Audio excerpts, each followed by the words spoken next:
October 13, 2024, araw ng linggo ngayon. Magandang araw sa lahat. Tulad ng pangako ko, ay ikakwento ko ang ginawa ni Rael noong dalhin siya ng Elohim sa Planet of the Eternals, October 7, 1975. Ang Planet of the Eternals, ito ay isang planeta na artificial na ginawa ng Elohim, na sila lamang na mga Eternals ang pwedeng tumira doon. Dahil reels ang ginagawa kong ito, hindi magkasya ang isang minuto at kalahati para ikwento ko ang lahat ng activities ni Rael. Kaya napapanahon ito ngayon ang ikakwento ko sa EDGIKI. Pinasyal ng Elohim si Rael sa cloning facilities. Malaking lugar, may malaking machine.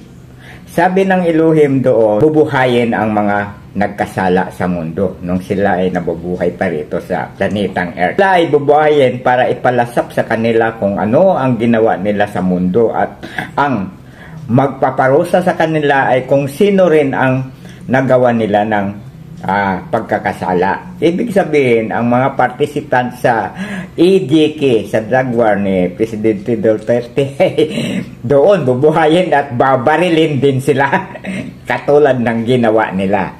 Itutuloy ko ang kwento sa susunod na mga reels.